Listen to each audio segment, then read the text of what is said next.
Hi welcome every one two this session. Okay, അപ്പോൾ ഞാൻ ആദ്യം തന്നെ ഒരു ചോദ്യം ചോദിച്ചുകൊണ്ട് തുടങ്ങാം. നമ്മൾ ഈ ഗൈഡൻസ് എന്നും കൗൺസിലിംഗ് എന്നും സൈക്കോതെറാപ്പി എന്നും ഒക്കെ നമ്മൾ കേൾക്കുമ്പോൾ എന്തെങ്കിലും വ്യത്യാസങ്ങൾ ഈ വാക്കുകൾ തങ്ങളിൽ ഉണ്ട് എന്നുള്ളത് നമുക്ക് തോന്നാറുണ്ടോ? അതോ ഇതെല്ലാം ഒരുപോലെയാണോ നമുക്ക് തോന്നുന്നത്? എന്നാൽ ഒരുപാട് പേർക്ക് ഇത് തങ്ങളിലുള്ള ഒരു വ്യത്യാസം അവർക്ക് ശരിക്കും ഫീൽ ചെയ്യുന്നില്ല.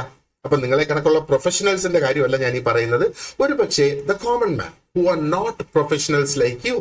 അപ്പോൾ അത് ഗൈഡൻസും കൗൺസിലിങ്ങും സൈക്കോതെറാപ്പിയും ഒക്കെ ഇന്റർചേഞ്ചബിൾ ആയിട്ട് ഉപയോഗിക്കാനുള്ള ആ ഒരു സാധ്യതയുണ്ട്. പ്രത്യേകിച്ചും ഗൈഡൻസും കൗൺസിലിങ്ങിലും തങ്ങളിലുള്ള ആ ഒരു വ്യത്യാസം, അല്ലെ? എന്നാൽ ശരിക്കും ഇതെല്ലാം ഡിഫറെന്റ് ടൈപ്സ് ആണ്. പല തരത്തിലുള്ള പ്രൊഫഷണൽ സപ്പോർട്ടാണ് ഈ ഗൈഡൻസും കൗൺസിലിങ്ങും സൈക്കോതെറാപ്പിയും. ഇതെല്ലാത്തിനെയും നമുക്ക് ഒന്നാണെന്ന് പറയാനായിട്ട് സാധിക്കില്ല.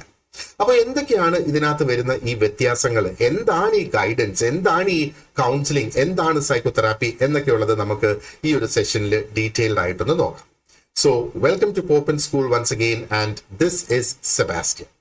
ഓക്കെ, അപ്പോൾ ഈ ഒരു സൈക്കോളജിയുടെ ഡൊമെയിനിൽ നമ്മൾ നോക്കുവാണെങ്കിൽ എന്താ പറയേണ്ടത്, സോഷ്യൽ വർക്കും ഹ്യൂമൻ ഡെവലപ്മെന്റും concepts of guidance, counselling, psychotherapy ഇതൊക്കെ ശരിക്കും ഇന്റർട്വൈൻഡ് ആയിട്ട് കിടക്കുകയാണ്, അല്ലേ? ആൻഡ് പലപ്പോഴും നമ്മൾ ഒന്നിന് പകരം ഒന്നെടുത്ത് ഉപയോഗിക്കാനുള്ള ആ ഒരു സാഹചര്യവും. എന്നാൽ കുറച്ചും കൂടെ ഡീപ്പായിട്ട് നമ്മളൊന്ന് എക്സ്പ്ലോർ ചെയ്ത് ഇതിന്റെ ഡീറ്റെയിൽസിലേക്ക് നമ്മൾ കടന്നു ചെല്ലുമ്പോൾ നമുക്ക് മനസ്സിലാകും there are certain distinctions among these terms. കാരണം ഇതിന്റെയൊക്കെ ഉപയോഗങ്ങൾ വ്യത്യാസമാണ്, ഇത് ഉപയോഗിക്കുന്ന തലങ്ങളും ഡിഫറെന്റ് ആണ് എന്നുള്ളതാണ്. അതാ ഓരോന്നും ഓരോ different levels of professional intervention ആണ് ശരിക്കും ഇത് ഉപയോഗിക്കുന്നത്. ശരിക്കും ഈ മൂന്ന് കോൺസെപ്റ്റ്സ് നമ്മൾ നോക്കുകയാണെന്നുണ്ടെങ്കിൽ ഗൈഡൻസ് ആയാലും കൗൺസിലിംഗ് ആയാലും എന്താ പറയേണ്ടത്, ഇത് എല്ലാം ഓരോ ഇന്റർവെൻഷൻസിന് വേണ്ടിയിട്ട് പല തട്ടില്, അതായത് ഓരോരുത്തരുടെ പ്രശ്നങ്ങൾ എന്തുമാത്രമായി നിൽക്കുന്നു എന്നുള്ളത് അനുസരിച്ച് ആ പ്രശ്നങ്ങൾക്ക് പരിഹാരം ഉണ്ടാക്കുന്നതിന് വേണ്ടിയിട്ട് നമ്മൾ ഇത് ഓരോന്നും ഉപയോഗിക്കുന്നു എന്നുള്ളതാണ് അതിൻ്റെ ആ ഒരു വ്യത്യാസം. അപ്പോൾ അതിൻ്റെ ഡീറ്റെയിൽസിലേക്ക് നമുക്ക് കടക്കാം. ഇനി എങ്ങനെ ആ വ്യത്യാസം വരുന്നത്? ആദ്യം നമുക്ക് ഗൈഡൻസ് വെച്ച് നമുക്ക് സ്റ്റാർട്ട് ചെയ്യാം. അപ്പോൾ ഗൈഡൻസ് എന്ന് പറയുമ്പോഴത്തേക്ക് ഈ മൂന്നെണ്ണത്തിലും വെച്ച് നമ്മൾ കമ്പയർ ചെയ്ത് നോക്കുമ്പം ഏറ്റവും ജനറൽ ആയിട്ടുള്ളത് എന്ന് വേണമെങ്കിൽ നമുക്ക് കാണാം. ആൻഡ് മോസ്റ്റ്ലി ഈ ഗൈഡൻസ് ഉപയോഗിക്കുന്നത് ഒരു തീരുമാനത്തിലേക്ക് ആൾക്കാരെ എത്താൻ സഹായിക്കുന്നതിന് വേണ്ടിയിട്ടാണ് ഈ ഒരു ഗൈഡൻസ് പ്രത്യേകിച്ച് ഉപയോഗിക്കുക. ഫോർ എക്സാമ്പിൾ, കരിയർ ഗൈഡൻസിനെ പറ്റി നമ്മൾ കേട്ടിട്ടുണ്ടല്ലോ, അല്ലേ? അപ്പോൾ ഒരു വ്യക്തി 10ാം ക്ലാസ് കഴിയുമ്പോഴോ 12ാം ക്ലാസ് കഴിയുമ്പോഴോ ഡിഗ്രി കഴിഞ്ഞിട്ടോ ഒക്കെ ഇനി അടുത്തത് എന്തായിരിക്കണം എൻ്റെ കരിയറിലെ ലക്ഷ്യം എന്നൊക്കെ അറിയുന്നതിന് വേണ്ടിയിട്ട് അതിനെക്കുറിച്ച് വിവരമുള്ള ആൾക്കാരോട് സംസാരിച്ച് മനസ്സിലാക്കുമ്പോൾ അത് ഗൈഡൻസ് എന്ന് നമുക്ക് കാണാം. അപ്പൊ ഇവിടെ ഈ സ്ലൈഡിൽ കാണുന്നത് പോലെ നമുക്കൊന്ന് നോക്കാം അതിന്റെ ഡെഫിനിഷനും അതിന്റെ സ്വഭാവം എന്താണെന്നുള്ള. So guidance refers to a broad process of assisting individuals. ഓരോ വ്യക്തികളെ സഹായിക്കുന്നതിന്റെ വളരെ ബ്രോഡ് ആയിട്ടുള്ള ഒരു പ്രോസസ്സാണ് ഗൈഡൻസ് എന്ന് പറയുന്നത്. അതിനകത്ത് എഡ്യൂക്കേഷണൽ തീരുമാനങ്ങൾ എടുക്കുന്നതിന്, വൊക്കേഷണൽ ആയിട്ടുള്ള തീരുമാനങ്ങൾ എടുക്കുന്നതിന് ആൻഡ് സ്വന്തമായിട്ട് പേഴ്സണൽ ഡിസിഷൻസ് എടുക്കുന്നതിന് പലപ്പോഴും നമുക്ക് സാധിക്കാതെ വരുന്ന ആ ഒരു വേളയിൽ നമ്മൾ ആരുടെയെങ്കിലും എടുത്ത് ചർച്ച ചെയ്ത് ആ തീരുമാനങ്ങളിലേക്ക് നമ്മൾ എത്താൻ സഹായിക്കുന്നതാണ് ഈ ഗൈഡൻസ് എന്നുള്ള കാര്യം. ഓക്കെ, ഇനി യൂഷ്വലി ഈ ഗൈഡൻസിന്റെ ഒരു സ്വഭാവം എന്ന് പറയുന്നത് ഇത് ഡയറക്റ്റീവ് ആണ്. അപ്പൊ ഡയറക്റ്റീവ് എന്ന് പറഞ്ഞാല് ഒരു വ്യക്തിയുടെ അടുത്ത് അഡ്വൈസ് ചോദിക്കുന്നു, ആ വ്യക്തി ഇങ്ങനെ ചെയ്യൂ എന്നുള്ള ഡയറക്ഷൻസ് തരുന്നതാണ് അതിനെ ഡയറക്റ്റീവ് എന്ന് നമ്മൾ പറയുന്നത്. അപ്പൊ ഇവിടുത്തെ ഫോക്കസ് എന്ന് പറയുന്നത് അഡ്വൈസ് കൊടുക്കുക, അല്ലെങ്കിൽ ഇൻഫർമേഷൻ കൊടുക്കുക, ഇനി അതും അല്ലെങ്കിൽ direction to help individuals choose a path. അവരുടെ ഭാവിയിലേക്കുള്ള ആ ഒരു സ്ട്രീം. ഇപ്പൊ പഠിക്കുന്നതിനാണെങ്കിൽ ഏത് ഡിഗ്രി പഠിക്കണം, ജോലിയിലാണെങ്കിൽ എന്ത് ജോലിക്ക് പോകണം, PSC ആണെങ്കിൽ ഏത് തരം ടെസ്റ്റിൽ ഞാൻ ഫോക്കസ് ചെയ്യണം, അങ്ങനെയൊക്കെ ഉള്ളത്. ഇനി അതും അല്ലെങ്കിൽ വളരെ സ്ട്രെയിറ്റ് ഫോർവേഡ് ആയിട്ടുള്ള ഒരു ഇഷ്യൂ സോൾവ് ചെയ്യുന്നതിന് വേണ്ടിയിട്ട് ഒത്തിരി അധികം കോംപ്ലിക്കേഷൻ ഇല്ലാതെ സ്ട്രെയിറ്റ് ഫോർവേഡ് ആയിട്ടുള്ള ഒരു ഇഷ്യൂ. ഇപ്പൊ നമ്മളൊരു കാറോ ഒരു ബൈക്കോ ഒരു സ്കൂട്ടറോ ഒക്കെ വാങ്ങാൻ പോകുന്നു എന്ന് വിചാരിക്കുക. അപ്പൊ നമുക്ക് അതിനെക്കുറിച്ച് വലിയ ഒരു ഐഡിയ ഇല്ല എങ്കിൽ അതിനെക്കുറിച്ച് അറിയാവുന്നവരോട് അഭിപ്രായം ചോദിക്കാം. അവർ പറയുന്ന അഭിപ്രായങ്ങൾ തന്നെയാണ് ഈ ഗൈഡൻസ് ആയിട്ട് നമുക്ക് കാണാനായിട്ട് സാധിക്കുക. അപ്പൊ അതിൽ നിന്ന് ഒരു കാര്യം എന്താണ് നമുക്ക് മനസ്സിലാക്കാനായിട്ട് സാധിക്കുക ഈ ഗൈഡൻസിനെ കുറിച്ച്?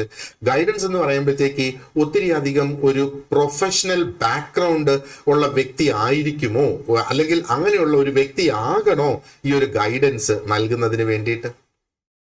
എന്താണ് അങ്ങനെ വേണം എന്ന് നിർബന്ധം ഇല്ല അല്ലെ. ഈ ഒരു ഗൈഡൻസ് തരുന്ന വ്യക്തി ഒരു പ്രൊഫഷണലി ട്രെയിൻഡ് വ്യക്തി ആകണമെന്ന് നിർബന്ധമില്ല.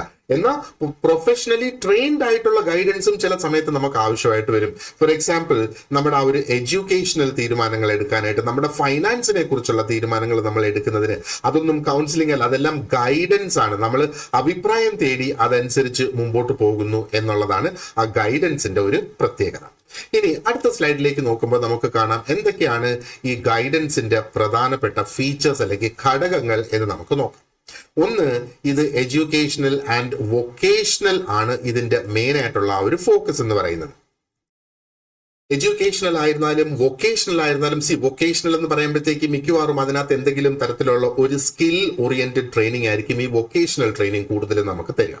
അപ്പോൾ എഡ്യൂക്കേഷണൽ, ഞാൻ നേരത്തെ പറഞ്ഞതുപോലെ സ്കൂളുകളിൽ കരിയർ ഗൈഡൻസ് നടക്കാറുണ്ട്. ആ ഒരു കുട്ടി ഏത് സബ്ജക്ട് ചൂസ് ചെയ്ത് ഇനി മുമ്പോട്ട് പോകണം, പ്രത്യേകിച്ചും 10ാം ക്ലാസ് കഴിഞ്ഞ് 11ലേക്ക് പോകുന്ന കുട്ടികൾ, 12 കഴിഞ്ഞ് പിന്നെ ഡിഗ്രിക്ക് പോകുന്ന കുട്ടികൾ, അവർക്ക് അവരുടെ അഭിരുചി മനസ്സിലാക്കി. എന്നാൽ ഇതിനകത്തും കുറച്ച് ടെക്നിക്സ് ഉണ്ട്. ഓക്കെ, ചില ടെക്നിക്സ് ഉണ്ട്. ഒരു കുട്ടിയുടെ എന്താണ് ആ കുട്ടിയുടെ അഭിരുചി എന്ന് മനസ്സിലാക്കുന്നതിന് കുട്ടിയോട് തന്നെ ചിലപ്പം ചില ചോദ്യങ്ങൾ ചോദിക്കാം, ഇല്ലെങ്കിൽ ഒരു ഫോം ഫില്ല് ചെയ്യിപ്പിക്കാം. അങ്ങനെയൊക്കെ ഉള്ള ടെക്നിക്സും ഈ ഗൈഡൻസിൽ ഉപയോഗിക്കുന്നു എന്നുള്ളതാണ്. അപ്പം മോസ്റ്റ്ലി ഈ ഗൈഡൻസിന്റെ ഉപയോഗം എന്ന് പറയുന്നത് ഇൻഫർമേഷൻ കൊടുക്കുക. കരിയർ ഗൈഡൻസിന് കോഴ്സിനെ കുറിച്ചുള്ള ഇൻഫർമേഷൻ കൊടുക്കുന്നില്ലേ? വാഹനം വാങ്ങാൻ പോകുമ്പോൾ വാഹനത്തിന്റെ ഫീച്ചേഴ്സിനെ കുറിച്ചുള്ള ഇൻഫർമേഷൻ കിട്ടുന്നില്ലേ? അതാണ് ഇൻഫർമേഷൻ. അല്ലെങ്കിൽ ഒരു അഡ്വൈസ് എന്ന നിലയിൽ അവിടെയാണ് ആ ഒരു ഡയറക്ഷൻ ഒക്കെ തരുന്നത്. ഇങ്ങനെയൊക്കെ ചെയ്യുക എന്ന് പറയുന്നത്. എന്തിനു പറയുന്നു? നമുക്ക് ഒരു പരിചയമില്ലാത്ത ഒരു വ്യക്തിയുടെ അടുത്ത് നമ്മൾ റെയിൽവേ സ്റ്റേഷനിലേക്കുള്ള വഴി ചോദിച്ചാൽ ആ വ്യക്തി കൃത്യമായിട്ട് വഴി പറഞ്ഞു തരികയാണെങ്കിൽ അതും ഗൈഡൻസ് തന്നെയാണ്. Is guiding us to the railway station എന്ന് നമുക്ക് അവിടെ പറയാം. അപ്പോൾ ഒന്ന് ആലോചിച്ച് നോക്കിയേ, ഗൈഡൻസ് എവിടെ കിടക്കുന്ന, കൗൺസിലിംഗ് എവിടെ നിൽക്കുന്നത്? ആ രണ്ടിന്റെയും ഡിഫറൻസ് ഇപ്പൊ ഏകദേശം മനസ്സിലായി വരുന്നുണ്ടല്ലോ അല്ലേ? അപ്പോൾ ഇത് ഗൈഡൻസ് എന്ന് പറയുമ്പം ഇത് ഒരു സ്ട്രക്ചേർഡ് ആയിട്ടുള്ള എൻവയൺമെന്റ്സിൽ ഇത് പ്രൊവൈഡ് ചെയ്യുന്ന ഒരു സംഗതിയും കൂടിയാണ്. അൺസ്ട്രക്ചേർഡ് ആയിട്ട് നമ്മൾ ഒരു വ്യക്തിയുടെ അടുത്ത് റെയിൽവേ സ്റ്റേഷനിലേക്കുള്ള വഴി ചോദിക്കുമ്പോൾ ആ വ്യക്തി കൃത്യമായിട്ടുള്ള വഴി പറഞ്ഞു തരുമ്പം that is also guidance. Structured ആയിട്ടുള്ള എൻവയൺമെന്റ് എന്ന് പറയുന്നത് എന്താ? സ്കൂൾസ്, കോളേജസ്, കരിയർ സെന്റേഴ്സ്, ഇതൊക്കെ സ്ട്രക്ചേർഡ് ആയിട്ടുള്ള ഗൈഡൻസ് സെന്റേഴ്സ് ആണ്. അപ്പൊ ഇവിടെ ഒന്നും ഒരു ഡീപ്പ് സൈക്കോളജിക്കൽ ട്രെയിനിങ്ങിന്റെ ആവശ്യം ഇവിടെ ഇല്ല. പക്ഷെ കരിയർ ഗൈഡൻസ് ആണ് ഇവിടെ കൊടുക്കുന്നതെങ്കിൽ ആ കരിയർ എന്തൊക്കെയാണ്, അല്ലെങ്കിൽ കുട്ടികൾക്കുള്ള ഓപ്ഷൻസ് എന്തൊക്കെയാണ് എന്ന് നല്ലതുപോലെ അറിയാവുന്ന ഒരു വ്യക്തി ആയിരിക്കണം ആ ഒരു ഗൈഡൻസ് അവിടെ കൊടുക്കുന്നത്, അവർക്ക് ആ ഒരു ഡയറക്ഷൻ അവിടെ കൊടുക്കുന്നത്. ഇപ്പൊ ആ കോഴ്സിനെ കുറിച്ചുള്ള നോളജ് തന്നെ ഇല്ലാത്തൊരു വ്യക്തിയാണെങ്കിൽ എങ്ങനെ അവിടെ ഗൈഡൻസ് കൊടുക്കും? ആ വ്യക്തിക്ക് ഒരു അഭിപ്രായം പോലും അവിടെ പറയാനായിട്ട് സാധിക്കുക ഇല്ല അല്ലേ? Alright, so let's move forward. ഇനി നമുക്ക് കൗൺസിലിംഗിന്റെ കാര്യത്തിലേക്ക് കടക്കാം. അപ്പൊ കൗൺസിലിംഗ് എന്താണ്? അതിന്റെ ആ ഒരു ഡെഫിനിഷൻ നമ്മൾ നോക്കുകയാണെന്നുണ്ടെങ്കിൽ, പ്രത്യേകിച്ചും GW ഗസ്റ്റേർഡ് ആൻഡ് FP റോബിൻസണിന്റെ ഡെഫിനിഷൻസ് രണ്ടും പറയുന്നത് കൗൺസിലിംഗ് ഒരു ലേണിംഗ് ഓറിയന്റഡ് ആയിട്ടുള്ള ഒരു ഇന്റർപേഴ്സണൽ പ്രോസസ് ആണ്, conducted within A 1-to-1 social environment. അപ്പൊ എന്താ അതിൽ നിന്ന് നമ്മൾ മനസ്സിലാക്കേണ്ടത്? അതായത് ഇതൊരു ലേണിംഗ് ഓറിയന്റഡ് ആയിട്ടുള്ള, അതായത് ഈ കൗൺസിലിംഗ് കൊടുക്കുന്ന വ്യക്തിയുണ്ട്, കൗൺസിലിംഗ് നേടുന്ന വ്യക്തിയുണ്ട് അല്ലെ? അതാണ് നമ്മുടെ ക്ലയന്റ് എന്ന് നമ്മൾ പറയുന്നത്. അപ്പോൾ ആ ക്ലയന്റിനെ കുറിച്ച് കൗൺസിലർ പഠിക്കണം, കൗൺസിലർക്ക് കൊടുക്കാനുള്ളത്, ഷെയർ ചെയ്യാനുള്ളത് എന്താണെന്നുള്ളത് ക്ലയന്റ് പഠിക്കണം. പലപ്പോഴും എന്താ പറയേണ്ടത്, ക്ലയന്റിനെ കൊണ്ട് തന്നെ ക്ലയന്റിന്റെ പ്രശ്നങ്ങൾ പറയിപ്പിക്കുന്നതിന് വേണ്ടിയിട്ട് എത്തിക്കുന്ന ഒരു സംഗതിയാണ് കൗൺസിലിംഗ് എന്ന് വേണമെങ്കിൽ നമുക്ക് പറയാം. ഇനി ഇന്റർപേഴ്സണൽ പ്രോസസ് എന്ന് പറയുമ്പോഴത്തേക്ക് എന്താണ്? മനുഷ്യനുമായിട്ട് നേരിട്ടിരുന്ന് നടത്തുന്ന പ്രോസസ് അല്ലെങ്കിൽ ഒരു പ്രൊസീജിയറാണ് ഈ കൗൺസിലിംഗ് എന്ന് പ്രത്യേകിച്ച് നമ്മൾ പറഞ്ഞാൽ. അതാണ് ആ ഒരു 1-to-1 സോഷ്യൽ എൻവയൺമെന്റിലാണ്. 1-to-1 എന്ന് പറഞ്ഞാൽ ഒരു വ്യക്തിയോടിരുന്ന് സംസാരിക്കുന്നത്. അപ്പോൾ അത് എന്താ പറയേണ്ടത്, സോഷ്യൽ ആയിട്ടുള്ള ഒരു മെഡിക്കൽ എൻവയൺമെന്റിൽ ഇരുന്നല്ല സംസാരിക്കുന്നത്. അതാണ് ആ സോഷ്യൽ എൻവയൺമെന്റ് എന്ന് നമ്മൾ പറഞ്ഞ ഒരു സാധാരണ ഒരു എൻവയൺമെന്റിന്. അപ്പൊ ഇതിന്റെ പ്രധാനപ്പെട്ട ഗോൾ എന്ന് പറയുന്നത് ആ ക്ലയന്റിന് അവരെ തന്നെ സ്വയം മനസ്സിലാക്കാനായിട്ട് അസിസ്റ്റ് ചെയ്യുക, ഹെൽപ്പ് ചെയ്യുക, അവരുടെ ഫീലിങ്സ് എന്താണ് എന്ന് അവർ മനസ്സിലാക്കണം. ആൻഡ് പലപ്പോഴും അവരുടെ behaviour in relation to realistic അല്ലെങ്കിൽ എന്താ പറയേണ്ടത് സോഷ്യലി വാല്യൂഡ് ഗോൾസ്. അപ്പൊ എന്താണ് അതുകൊണ്ട് അവരുടെ ബിഹേവിയേഴ്സ് എന്ന് പറയുമ്പോഴത്തേക്ക് ടു റിയലിസ്റ്റിക്, ആ ഒരു വ്യക്തി ശരിക്കും റിയലിസ്റ്റിക് ആയിട്ടാണോ പെരുമാറുന്നത്, ആ വ്യക്തി മനുഷ്യനാൽ സാധ്യമല്ലാത്ത കാര്യങ്ങളാണോ ചെയ്യാൻ ശ്രമിക്കുന്നത്, അതാണ് റിയലിസ്റ്റിക് അല്ല എന്ന് വേണമെങ്കിൽ നമുക്ക് ചുരുക്കത്തിൽ പറയാം. ഇപ്പൊ സോഷ്യലി വാല്യൂഡ് ഗോൾസ് എന്ന് പറയുമ്പോഴത്തേക്ക് സമൂഹത്തിൽ അംഗീകരിച്ചിട്ടുള്ള നമ്മുടെ ആ ഒരു ഗോൾസ് അല്ലെങ്കിൽ നമ്മുടെ മൂല്യങ്ങളുണ്ടല്ലോ, ആ മൂല്യങ്ങൾക്ക് അനുസൃതമാണോ ഈ ഒരു വ്യക്തി പെരുമാറുന്നത് എന്നുള്ളത് ആ വ്യക്തിക്ക് ബോധ്യം വരത്തക്ക രീതിയിലുള്ള ആ ഒരു വർത്തമാനം അല്ലെങ്കിൽ ഒരു കോൺവെർസേഷൻ അവിടെ കൗൺസിലർ ഇനിഷ്യേറ്റ് ചെയ്യും. അപ്പൊ ഇതിന്റെ ഒരു പ്രധാനപ്പെട്ട സംഗതി നമ്മൾ നോക്കുകയാണെന്നുണ്ടെങ്കിൽ ഇത് സപ്പോർട്ടീവാണ്. നേരത്തെ നമ്മൾ നോക്കിയത് ആ ഒരു എന്താ പറയേണ്ടത് ഗൈഡൻസ് എന്ന് പറയുമ്പോഴത്തേക്ക് അത് ഡയറക്റ്റീവ് ആണ്, ഡയറക്ഷൻ കൊടുക്കുക. കൗൺസിലിങ്ങിനകത്ത് ഡയറക്ഷൻ കൊടുക്കുന്നില്ല, അത് സപ്പോർട്ടീവാണ്. ആൻഡ് പലപ്പോഴും ആ ഒരു കൗൺസിലിംഗ് എന്ന് പറയുമ്പോഴത്തേക്ക് അത് ഷോർട്ട് ടേം ആയിരിക്കും. നമ്മുടെ ജീവിതത്തിൽ നമുക്ക് ഈ പ്രസന്റ് ടൈമിൽ ഉണ്ടാകുന്ന പ്രശ്നങ്ങൾക്ക് ഒരു പരിഹാരം കാണുക എന്നുള്ളതാണ് കൗൺസിലിങ്ങിന്റെ പ്രധാന ഉദ്ദേശം. അല്ലാതെ നമുക്ക് കൊച്ചുനാളിൽ നമ്മുടെ കുട്ടിക്കാലത്ത് ഹിസ്റ്റോറിക്കൽ ട്രോമ നമുക്ക് ആ സമയത്ത് ഉള്ള ആ ഒരു ട്രോമയ്ക്കുള്ള ഒരു പരിഹാരമല്ല കൗൺസിലിംഗ് എന്ന് പറയുന്നത്. അതിന് മറ്റു പ്രൊസീജിയറിലൂടെ ഒരുപക്ഷെ കൗൺസിലിങ്ങും അവിടെ ഉപയോഗിച്ചേക്കാം. പക്ഷെ അത് പരിഹരിക്കുന്നതിന് വേണ്ടിയിട്ട് കൗൺസിലിംഗ് മാത്രം കൊണ്ട് സാധിക്കില്ല എന്നുള്ളതാണ്. ഇനി കൗൺസിലിംഗിന്റെ കോർ എലിമെന്റ്സ് എന്തൊക്കെയാണെന്ന് നോക്കിയാൽ ഇതിനകത്ത് ഒരു എംപത്തറ്റിക് ആയിട്ടുള്ള ഒരു പ്രൊഫഷണൽ റിലേഷൻഷിപ്പ്, ഇത് നമ്മൾ കഴിഞ്ഞ ലെസണിൽ നമ്മൾ ചർച്ച ചെയ്തിരുന്നു. എന്താണ് ഈ എംപതിയും സിമ്പതിയും തങ്ങളിലുള്ള ഡിഫറൻസ് എന്തൊക്കെയാണ് എന്ന് ഡീറ്റെയിൽഡ് ആയിട്ട് നമ്മൾ അതിനകത്ത് ചർച്ച ചെയ്തിട്ടുണ്ടായിരുന്നു. അപ്പോ അതിനകത്ത് ഒരു എംപത്തറ്റിക് ആയിട്ടുള്ള ഒരു പ്രൊഫഷണൽ റിലേഷൻഷിപ്പ് ആണ് അവിടെ ബിൽഡ് ചെയ്യുന്നത്, അല്ലെ? അതേപോലെ encourages self awareness, decision making and personal growth. അപ്പൊ ഇവിടെ കൗൺസിലർ പ്രോത്സാഹിപ്പിക്കുകയാണ് ആ ഒരു സെൽഫ് അവെയർനെസ് ബിൽഡ് ചെയ്ത്, സെൽഫ് അവെയർനെസ് ഡെവലപ്പ് ചെയ്ത് കൊണ്ടുവരുന്നതിന് ഒരു ഫുൾ പ്രോത്സാഹനമാണ് അവിടെ കൗൺസിലർ കൊടുക്കുന്നത്. അല്ലാതെ കൗൺസിലർ ഇങ്ങനെ ചെയ്യണം അങ്ങനെ ചെയ്യണം എന്ന് പറഞ്ഞു കൊടുക്കുന്നില്ല. ഒരു തീരുമാനത്തിലേക്ക് എത്താനായിട്ട് കൗൺസിലർ ആ വ്യക്തിക്ക് അഭിപ്രായങ്ങൾ പോലും അവിടെ പറയുന്നില്ല. പകരം ഒരു പക്ഷേ എന്താ പറയേണ്ടത്, ആ ഒരു വ്യക്തിയെ ചിന്തിപ്പിക്കത്തക്ക രീതിയിലുള്ള ചോദ്യങ്ങൾ അവിടെ ചോദിച്ചായിരിക്കും അവർക്ക് ആ ഒരു ഡിസിഷൻ മേക്കിംഗ് അവർക്ക് സ്ട്രോങ് ആക്കി കൊടുക്കുന്നത്. നാച്ചുറലി നമ്മുടെ സെൽഫ് അവെയർനെസ് ബെറ്ററായി, നമ്മുടെ ഡിസിഷൻ മേക്കിംഗ് സ്കിൽസ് ബെറ്ററായി, അപ്പൊ നമുക്ക് പേഴ്സണൽ ഗ്രോത്ത് അതിന്റെ കൂടെ തന്നെ വരും എന്നുള്ളത് തന്നെയാണ്. ആൻഡ് കൗൺസിലിങ്ങിന് ഒത്തിരി അധികം ടെക്നിക്സ്, സൈക്കോളജി റിലേറ്റഡ് ആയിട്ടുള്ള ടെക്നിക്സ് കൗൺസിലിങ്ങിന് ഇത് ഉപയോഗിക്കും എന്നുള്ളതാണ്. പക്ഷേ not limited to any one theory, ഏതെങ്കിലും ഒരൊറ്റ സൈക്കോളജിക്കൽ തിയറിയിൽ ലിമിറ്റ് ചെയ്തിരിക്കുന്നില്ല ഇത്, അല്ലെ? നമുക്കറിയാം ഒരുപാട് ഡിഫറെന്റ് ടൈപ്സ് ഓഫ് തിയറീസ് ഉണ്ട്. ആ തിയറീസ് ഒക്കെ ഇനി വരുന്ന ലെസൺസിൽ നമ്മളത് പഠിക്കും. അപ്പൊ ആ ഒരു ഒറ്റ തിയറിയിൽ ഇത് ലിമിറ്റഡ് ആയിട്ട് നിൽക്കുന്നില്ല. ഒരുപക്ഷെ കൗൺസിലിങ്ങിന് ഒരു തിയറിയുടെ ഒരു ഘടകം എടുത്ത് മറ്റൊരു തിയറിയുടെ വേറൊരു ഘടകം എടുത്ത് അങ്ങനെ ഒരു മിക്സ് ആൻഡ് മാച്ചും ആ ആവശ്യമനുസരിച്ച് അവിടെ ചെയ്തെടുക്കാം എന്നുള്ളതാണ്. അപ്പൊ നേരത്തെ ഞാൻ പറഞ്ഞതുപോലെ നമ്മളുടെ കറന്റ് ഇഷ്യൂസ്, ഇപ്പോഴത്തെ പ്രശ്നം, ഇപ്പോഴത്തെ ഒരു സാഹചര്യത്തിൽ നമ്മൾ പെട്ടിരിക്കുന്ന ആ ഒരു പ്രശ്നം അല്ലെങ്കിൽ ഡെവലപ്മെന്റൽ കൺസേൺസ് ഉണ്ടെങ്കിൽ അവിടെയും കൗൺസിലിങ്ങിന് ഹെൽപ്ഫുൾ ആക്കി കൊണ്ടുവരാം. അപ്പോൾ കുറെ കൂടെ സ്ട്രക്ചേർഡ് ആണ്, അതേപോലെ ഗോൾ ഓറിയന്റഡും ആണ്. പക്ഷേ എന്താ പറയേണ്ടത്, ആ ഒരു സൈക്കോ തെറാപ്പിയെ പോലെ അതിനേക്കാളും സ്ട്രക്ചേർഡും ഗോൾ ഓറിയന്റഡും ആണ് ഈ കൗൺസിലിംഗ് എന്ന് പറയുന്നത്. പക്ഷെ സൈക്കോ തെറാപ്പിയുടെ അത്രയും സ്ട്രോങ് അല്ല, അത്രയും ഇന്റൻസീവ് അല്ല എന്നുള്ളതാണ് നമ്മൾ ഇതിൽ നിന്ന് മനസ്സിലാക്കേണ്ടത്. ഓക്കെ, അപ്പം ഈ കാൾ റോജേഴ്സിന്റെ പേഴ്സൺ സെന്റേർഡ് തെറാപ്പി അത് നമ്മൾ നോക്കുവാണെന്നുണ്ടെങ്കിൽ അതാണ് ശരിക്കും വളരെ സ്ട്രോങ് ആയിട്ട് ഇതിന്റെ കോർ കണ്ടീഷൻസിനെ, അതായത് എഫക്റ്റീവ് ആയിട്ടുള്ള കൗൺസിലിങ്ങിന്റെ കോർ കണ്ടീഷൻസിനെ എന്താ പറയേണ്ടത് നിർണയിച്ചിരിക്കുന്നത് കാൾ റോജേഴ്സിന്റെ പേഴ്സൺ സെന്റേർഡ് തെറാപ്പിയിലൂടെയാണ്. അപ്പൊ അദ്ദേഹം പറയുന്നത് എഫക്റ്റീവ് ആയിട്ടുള്ള കൗൺസിലിംഗ് നടക്കണമെങ്കിൽ എംപതി ഉണ്ടാകണം, ജെനുവിൻനെസ് ഉണ്ടാകണം ആൻഡ് അൺകണ്ടീഷണൽ പോസിറ്റീവ് റിഗാർഡ്. ഇത് മൂന്നും നമ്മൾ കഴിഞ്ഞ ലെസണിലും ഡിസ്കസ് ചെയ്തതാണ്. അപ്പൊ എന്താണ് ഇവിടുത്തെ ഒരു പ്രധാനപ്പെട്ട ഡിസ്റ്റിങ്വിഷിംഗ് ക്യാരക്ടറിസ്റ്റിക് അല്ലെങ്കിൽ ഇതിനെ വ്യത്യസ്തമാക്കുന്നത് എന്താണ്? ഇത് വളരെ ഇമ്പോർട്ടന്റ് ആയിട്ടുള്ള ഒരു പോയിന്റ് തന്നെയാണ് ഇവിടെ നോക്കുക. അപ്പൊ കൗൺസിലിങ്ങിനകത്ത് നമ്മൾ നോക്കുകയാണെന്നുണ്ടെങ്കിൽ പലതരത്തിലുള്ള തെറപ്യൂട്ടിക് എലിമെന്റ്സ് അതിനകത്തുണ്ട്, ഇല്ല എന്ന് നമ്മൾ പറയുന്നില്ല, അതിനകത്തുണ്ട്.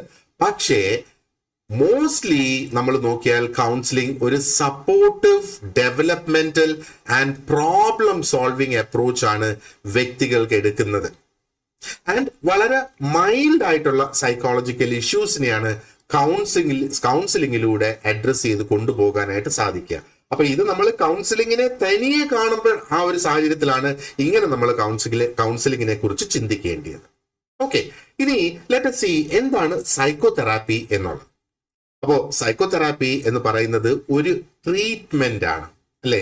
It is a treatment of psychological disorders by psychological means. Psychological ആയിട്ടുള്ള മാർഗങ്ങൾ ഉപയോഗിച്ച് സൈക്കോളജിക്കലി ഉണ്ടാകുന്ന ഡിസോർഡേഴ്സിനെ ട്രീറ്റ് ചെയ്യുന്ന ഒരു സംഗതിയാണ് സൈക്കോതെറാപ്പി എന്ന് പറയുന്നത്. അപ്പൊ സൈക്കോതെറാപ്പി കണ്ടക്ട് ചെയ്യുന്നത് പലപ്പോഴും ലൈസൻസ്ഡ് ആയിട്ടുള്ള മെന്റൽ ഹെൽത്ത് പ്രൊഫഷണൽസ് ആണ്.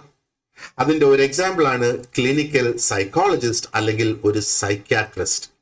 ഇവര് ഡോക്ടേഴ്സ് ആണ്, അല്ലേ? അപ്പൊ ആ ഒരു ഡിഫറൻസ് കണ്ടോ? ഏത് ലെവലിലെ ഒരു പ്രൊഫഷണലിസം വരണം ആ ഒരു സൈക്കോതെറാപ്പി പ്രാക്ടീസ് ചെയ്യണമെങ്കിൽ തന്നെ. അപ്പൊ തന്നെ നമുക്കറിയാം അത് വളരെ കൂടെ അധികം സ്ട്രക്ചേർഡ് ആയിട്ടുള്ളതൊന്നാണ്. ഒത്തിരി അധികം തിയറി ബേസ്ഡ് ആണ് ഇത്. ആൻഡ് ടിപ്പിക്കലി ഒരു ലോങ് ടേം എൻഗേജ്മെന്റ് ആണ് ക്ലയന്റുമായിട്ട് സൈക്കോതെറാപ്പിയിൽ നടക്കുക.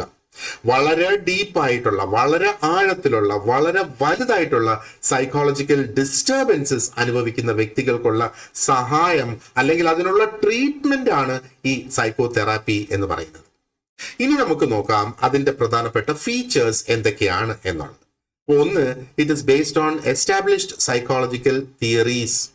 ഫോർ എക്സാമ്പിൾ സൈക്കോ അനാലിസിസ് ഉണ്ട്, കോഗ്നിറ്റീവ് ബിഹേവിയറൽ തെറാപ്പി CBT, അല്ലെ? അപ്പോ എസ്റ്റാബ്ലിഷ് ചെയ്ത സൈക്കോളജിക്കൽ തിയറീസ് എന്ന് പറയുമ്പം അതിന്റെ അർത്ഥം എന്താണ്? നമ്മൾ ആ തിയറീസിലേക്ക് കടക്കും, ഇനി വരുന്ന ലെസൺസിൽ നമ്മൾ കടക്കും. അപ്പോൾ ഒന്ന് നമ്മൾ ആലോചിക്കുക, ഒരു സൈക്കോളജിക്കൽ തിയറി എസ്റ്റാബ്ലിഷ് ചെയ്തു എന്ന് പറയണമെങ്കിൽ അതൊരു ലാബ് കണ്ടീഷനിൽ വെച്ച് ആ തിയറി ടെസ്റ്റ് ചെയ്ത് പ്രൂവ് ചെയ്തതായിരിക്കണം. അതേപോലെ ആ തിയറി, അതിനെ ഒരു തിയറി എന്ന് തന്നെ നമുക്ക് പറയണമെങ്കിൽ അത് പിന്നീട് ഒരു അവസരത്തിൽ വീണ്ടും അതേ ലാബ് കണ്ടീഷൻസിൽ വെച്ച് ആവിഷ്കരിച്ചാൽ അതേ റിസൾട്ട് തന്നെ അത് പ്രൊവൈഡ് ചെയ്യണം. അപ്പൊ ഒന്ന് ആലോചിച്ച് നോക്കുക. അപ്പൊ നമുക്കിത് കോമൺ ആയിട്ട് പല വ്യക്തികളിലും ഉപയോഗിക്കാം, അല്ലെ? കൗൺസിലിങ്ങിന് നമ്മൾ അത് ഡിഫറെന്റ് ആണ് എന്ന് നമ്മൾ കണ്ടിട്ടുണ്ടായിരുന്നു. ഗൈഡൻസിന് പിന്നെ അതിന്റെ ഒരു ക്വസ്റ്റ്യൻ വരുന്നില്ല, ഈ വക കാര്യങ്ങളൊന്നും അതിനകത്ത് വരുന്നില്ല എന്നുള്ളതാണ്, അല്ലെ? അപ്പോ ഇതിന്റെ ഒരു കീ ഫീച്ചർ കണ്ടോ? രണ്ടാമത്തെ ഒന്ന് നോക്കിയേ, it is aimed at personality reconstruction and insight into unconscious processes. ഇതിന്റെ പ്രധാനപ്പെട്ട എയിം ആണ് പറയുന്നത്, ഒരു വ്യക്തിയുടെ തകർന്നു പോയ പേഴ്സണാലിറ്റിയെ റീകൺസ്ട്രക്ട് ചെയ്ത് ഒരു മനുഷ്യന് വേണ്ട നല്ല ഒരു വ്യക്തിത്വത്തിലേക്ക് ആ വ്യക്തിയെ കൊണ്ടുവരാനായിട്ട് സാധിക്കുന്ന ഒന്നാണ് സൈക്കോതെറാപ്പി. അതിനു വേണ്ടി ഒരു പക്ഷേ എന്താ പറയേണ്ടത്, കൗൺസിലിംഗ് അതിന്റെ പ്രാഥമിക ഘട്ടത്തിൽ ഉപയോഗിച്ചേക്കാം. പക്ഷെ കൗൺസിലിംഗ് മാത്രം കൊണ്ട് ഇത് നടക്കില്ല. കൗൺസിലിംഗിന് കൊണ്ട് ഒരു പക്ഷേ എന്താണ് അവിടുത്തെ പ്രശ്നം എന്ന് അറിയാനായിട്ട് സാധിക്കും എന്നുള്ളതാണ്. ആൻഡ് ഈ insight into unconscious processes, നമ്മുടെ അബോധ മനസ്സിൽ നടക്കുന്ന സംഗതികൾ, ഇത് നമ്മൾ ഫ്രോയിഡിന്റെ എന്താ പറയുന്നത് സൈക്കോ അനാലിസിസ് ഡിസ്കസ് ചെയ്യുന്ന സമയത്ത് ഈ അൺകോൺഷ്യസ് പ്രോസസ്സസ് ഒക്കെ നമ്മൾ അതിനകത്ത് കുറെ അധികം ഡിസ്കസ് ചെയ്ത് പോകും. അപ്പോൾ അങ്ങനെയുള്ള നമ്മുടെ അബോധ മനസ്സിൽ നടക്കുന്ന സംഗതികൾ, ഒരു പക്ഷേ കുട്ടിക്കാലത്ത് എന്തെങ്കിലും ഒരു ഭയമോ ഭീതിയോ ഒരു വ്യക്തിക്ക് ഉണ്ടായത്, അത് വളർന്ന വ്യക്തിത്വത്തിലും ആ വ്യക്തിക്ക് അതേ സംഗതിയെക്കുറിച്ചുള്ള ഭയവും ഭീതിയും ഉണ്ട് എന്നുള്ളതാണ്. കാരണം കുട്ടിക്കാലത്ത് അതിനെ പരിഹരിച്ചു പോകാൻ കഴിഞ്ഞില്ല. അപ്പോ സൈക്കോതെറാപ്പി കൊണ്ട് അത് പരിഹരിക്കാം എന്നുള്ളതാണ് ഇവിടെ പറഞ്ഞു വരുന്നത്.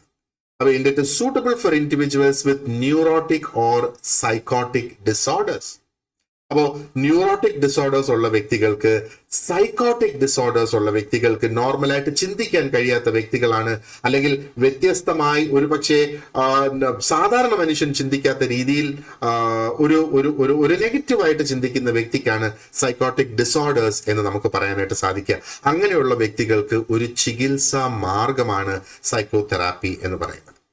ആൻഡ് ഇറ്റ് ഇൻവോൾവ്സ്, ഇതിനകത്ത് ഡയഗ്നോസിസ് ഉണ്ട്, ട്രീറ്റ്മെന്റ് പ്ലാനിംഗ് ഉണ്ട്, തെറാപ്യൂട്ടിക് ഇന്റർവെൻഷൻസ് ഉണ്ട്. ഇത് തന്നെയല്ലേ നമ്മളൊരു ഡോക്ടറെ അടുത്തൊരു രോഗമായിട്ട് പോകുമ്പോൾ ഡോക്ടർ ചെയ്യുന്നതും ഇത് തന്നെയല്ലേ? ആദ്യം ഡയഗ്നോസിസ് നടത്തുന്ന, അതിനുവേണ്ടി പല ടെസ്റ്റുകളും നമ്മളെ കൊണ്ട് ഒരു പക്ഷെ ചെയ്യിപ്പിക്കാം. അത് രോഗം എന്താണെന്ന് തീരുമാനിച്ചതിന് ശേഷമാണ് അതിനുള്ള ട്രീറ്റ്മെന്റ് പ്ലാൻ ചെയ്യുന്നത്. അതിനുശേഷമാണ് എന്താ ആ തെറാപ്യൂട്ടിക് ഇന്റർവെൻഷൻസ് എന്തൊക്കെയാണ്, ആദ്യം ആ ഒരു ട്രീറ്റ്മെന്റ് മരുന്ന് എന്തൊക്കെയാണ് വേണ്ടതെന്നുള്ളത് ഡോക്ടർ എഴുതുന്നത്, പ്രൊസീജിയർ എന്തൊക്കെയാണ് ചെയ്യേണ്ടതെന്നുള്ളത് ഡോക്ടർ എഴുതുന്നത്, അതനുസരിച്ച് പിന്നെ ആ ഒരു പേഷ്യന്റിനെ തയ്യാറെടുപ്പിച്ച് അതിപ്പോ സർജറിയിലേക്കാണോ മെഡിസിൻ ആണോ എന്താണെന്ന് വെച്ചാൽ ആ ഒരു വഴിക്ക് അങ്ങ് പോകുന്നത്. അപ്പോൾ ആ ഒരു ലെവലിൽ നടക്കുന്ന ഒന്നാണ് psychotherapy. So you see how huge it is. And ഇത് കണ്ടക്ട് ചെയ്യുന്നത് is only by highly trained clinicians in clinical settings. നോക്ക്, സോഷ്യൽ സെറ്റിംഗ്സിലാണ് നമുക്ക് എന്താ പറയേണ്ടത്, ഒരു കൗൺസിലിംഗ് നടത്താൻ പറ്റും, ഗൈഡൻസ് നടത്താൻ പറ്റും, ഒരു സ്കൂൾ സെറ്റിംഗ്സിൽ ഗൈഡൻസ് നമുക്ക് നടത്താനായിട്ട് കഴിയും. പക്ഷേ ഈ ഒരു സൈക്കോതെറാപ്പി ഒരു സോഷ്യൽ അല്ലെങ്കിൽ ഒരു സ്കൂൾ സെറ്റിംഗിൽ നടത്താൻ കഴിയില്ല. അതിന് ഒരു ക്ലിനിക്കൽ സെറ്റിംഗ്, അത് തന്നെ ഒരു ഹോസ്പിറ്റലിൽ ആയിരിക്കണം അത് നടക്കുന്നത് എന്നാണ് നമ്മൾ ഇതിനകത്ത് പ്രത്യേകിച്ചും മനസ്സിലാക്കേണ്ടത്. Okay, right. So we see here ടൈലറിന്റെ പെർസ്പെക്റ്റീവിൽ സൈക്കോതെറാപ്പി എന്താണ് എന്നുള്ളത് നമുക്കൊന്ന് നോക്കാം. അപ്പൊ അദ്ദേഹം പറയുന്നത് psychotherapy aims at personality change. ഒരു വ്യക്തിയുടെ വ്യക്തിത്വമാണല്ലോ പേഴ്സണാലിറ്റി എന്ന് പറയുന്നത്. ഈ പേഴ്സണാലിറ്റിയിൽ ഒരു മാറ്റം കൊണ്ടുവരിക എന്നുള്ളതാണ് സൈക്കോതെറാപ്പിയുടെ ഉദ്ദേശം. എന്നാൽ കൗൺസിലിംഗ് എന്തിനാണ് ശ്രമിക്കുന്നത്? It seeks to help individuals use their existing coping resources more effectively. ഇപ്പൊ കൗൺസിലിംഗിൽ അവിടെ പുതിയതായിട്ടൊന്നും കൊണ്ടുവരുന്നില്ല. ആ ഒരു വ്യക്തിക്ക്, അതായത് അതാണ് പറഞ്ഞത്, കൗൺസിലിംഗ് ഒരു തരത്തിലുള്ള ഒരു മാനസിക വിഭ്രാന്തി ഇല്ലാത്ത വ്യക്തിക്കും കൗൺസിലിംഗ് കൊടുക്കാം. അപ്പൊ ആ വ്യക്തിക്ക് എങ്ങനെ ആ വ്യക്തിക്ക് നിലവിലുള്ള ആ ഒരു എന്താ പറയേണ്ടത്, നമുക്ക് നല്ലതുപോലെ ഉപയോഗിച്ചാൽ നമ്മുടെ കാര്യം നേടാൻ സാധിക്കാൻ കഴിയുന്ന തരത്തിലുള്ള സ്കിൽ ആ വ്യക്തിക്ക് ഓൾറെഡി ഉണ്ട്. ആ വ്യക്തിക്ക് എങ്ങനെ ആ സ്കിൽ ഒന്നും കൂടെ ബെറ്റർ ആയിട്ട് ഉപയോഗിച്ച് നല്ല റിസൾട്ട്സ് നേടാം എന്ന് പറഞ്ഞു കൊടുക്കുന്നതാണ് എന്താ പറയേണ്ടത് ഈ കൗൺസിലിംഗ് കൊണ്ട് ഉദ്ദേശിക്കുന്നത്. So you see the difference now. നല്ല ക്ലിയർ ആയിട്ട് നമുക്ക് അതിന്റെ ആ ഒരു ഡിഫറൻസ് മനസ്സിലാക്കാനായിട്ട് സാധിക്കുന്നു അല്ലെ. എന്നാൽ നമ്മൾ പറഞ്ഞാൽ നമുക്കിപ്പോൾ ഓൾറെഡി അറിയാം ഇവിടെ ഒരു കൺസിഡർ എമൗണ്ട് ഓഫ് ഓവർലാപ്പ് ഉണ്ട്. ഇത് മൂന്നും തങ്ങളിൽ കയറി ഇറങ്ങി കിടക്കുന്നുണ്ട് എന്നുള്ളത് നമുക്കറിയാം. പക്ഷേ സൈക്കോതെറാപ്പി സ്പെസിഫിക്കലി നമ്മൾ നോക്കുകയാണെങ്കിൽ ഒരു വളരെ high level of psychological training ഇവിടെ വേണം. കാരണം ക്ലിനിക്കൽ ഡയഗ്നോസിസ് ഇവിടെ നടത്തേണ്ടതായിട്ടുണ്ട്. ഒരുപാടധികം കോംപ്ലക്സ് ആയിട്ടുള്ള ഡീപ്പ് റൂട്ടഡ് ആയിട്ടുള്ള ഇമോഷണൽ ഇഷ്യൂസിനാണ് ഇവിടെ പരിഹാരം കാണുന്നത്. അപ്പോൾ വളരെ സ്ട്രോങ് ആയിട്ടുള്ള തെറാപ്യൂട്ടിക് ഇന്റർവെൻഷൻസും ഇവിടെ ആവശ്യം ഉണ്ട് എന്നുള്ളതാണ്.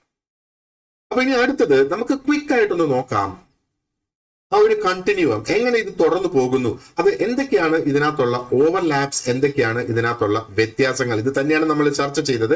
പക്ഷേ അതൊരൊറ്റ സ്ലൈഡിൽ നിങ്ങളെ ഒന്ന് കാണിച്ചു തരാനാണ് ഞാൻ ഇവിടെ ഉദ്ദേശിക്കുന്നത്.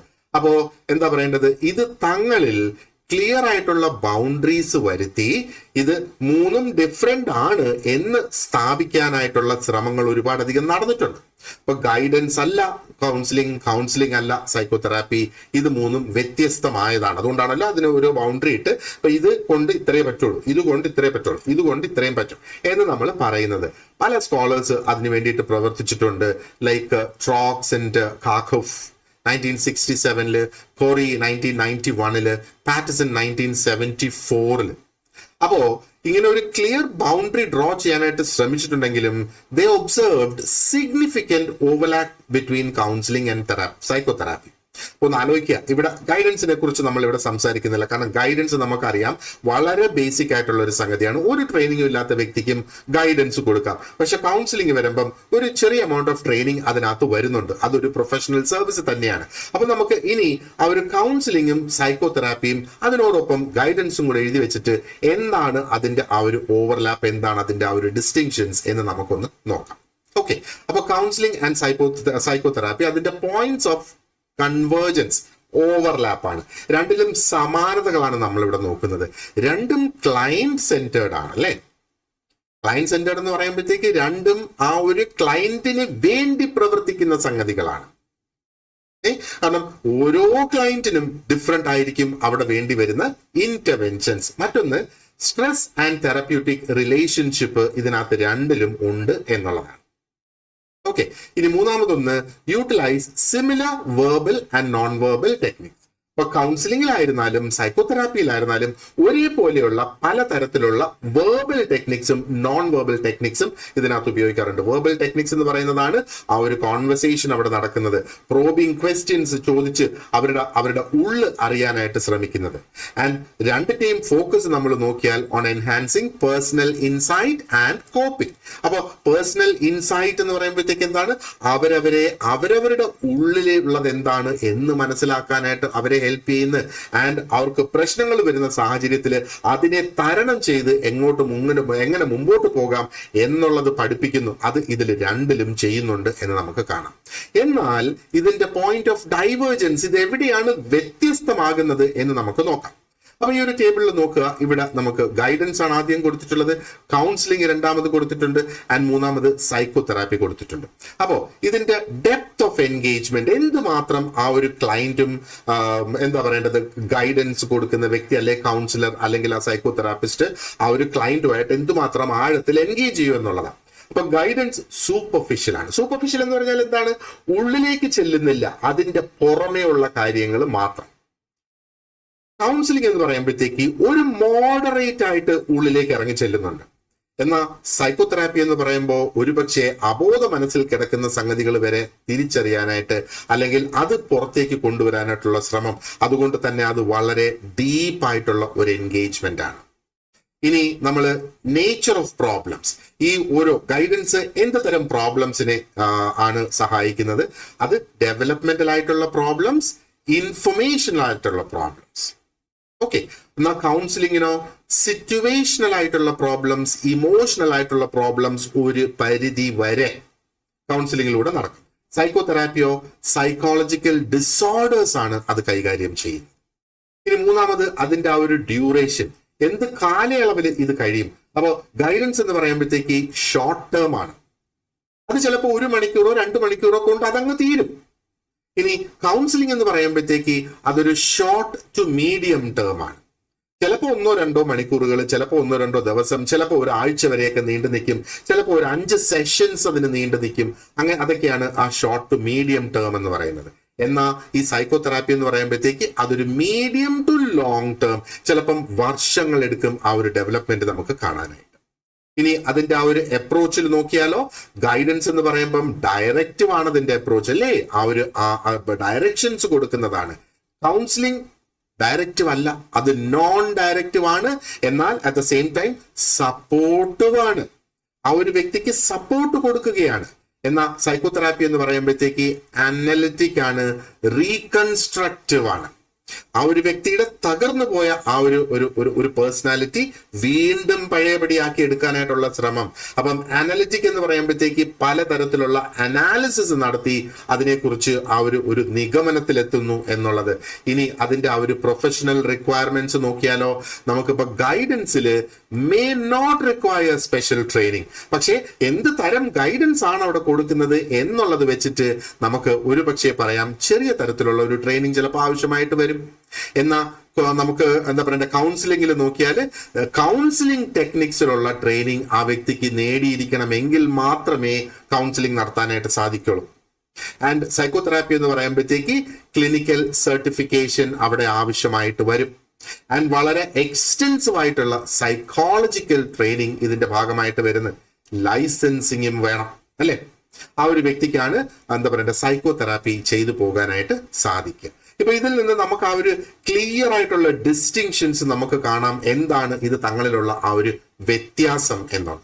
ഇനി ഇതിന്റെ ഒരു പ്രാക്ടിക്കൽ ആപ്ലിക്കേഷൻ എങ്ങനെയാ, ഓൾറെഡി നമ്മൾ ചർച്ച ചെയ്ത കാര്യം തന്നെ ഞാൻ ഒന്നും കൂടി ഓർമ്മിപ്പിക്കാൻ. ഇപ്പൊ ഗൈഡൻസിന്റെ കാര്യം പറയുകയാണെങ്കിൽ പ്രധാനമായിട്ടും അത് എഡ്യൂക്കേഷണൽ ഇൻസ്റ്റിറ്റ്യൂഷൻസിലും കരിയർ കൗൺസിലിങ്ങിനും വേണ്ടിയിട്ട് മെയിൻ ആയിട്ട് ഉപയോഗിക്കുന്നു എന്ന് പറയാം.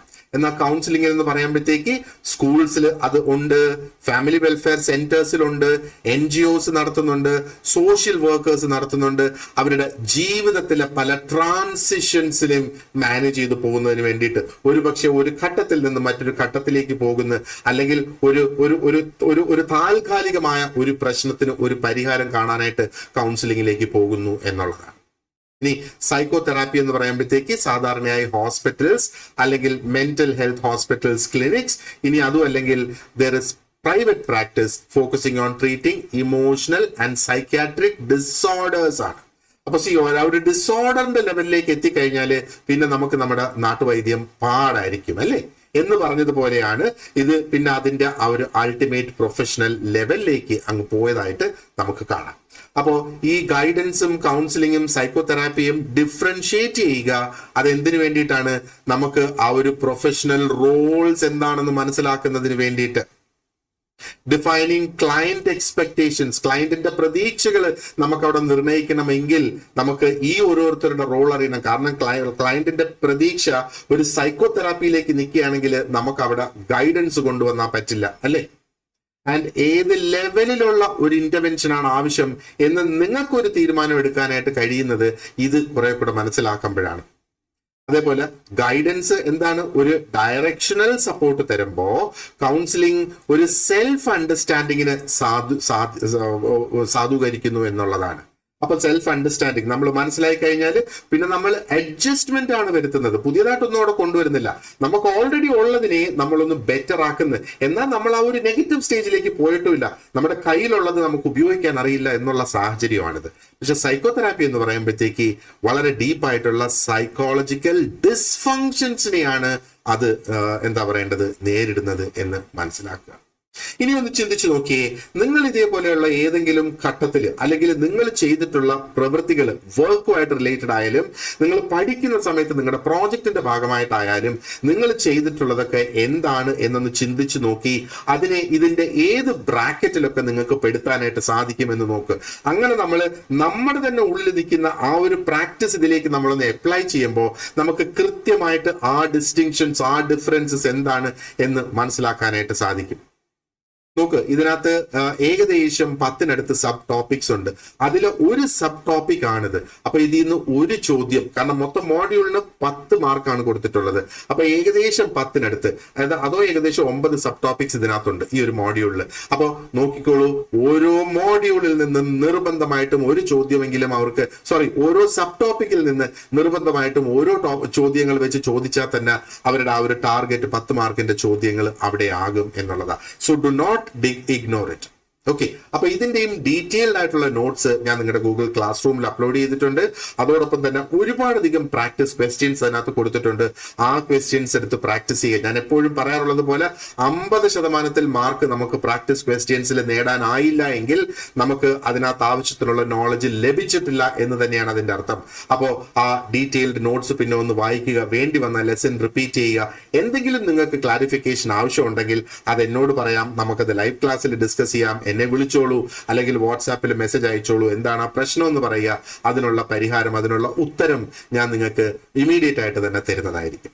So once again, thank you very much for watching this lesson and you have an excellent day ahead. Thank you. Wish you all the very best.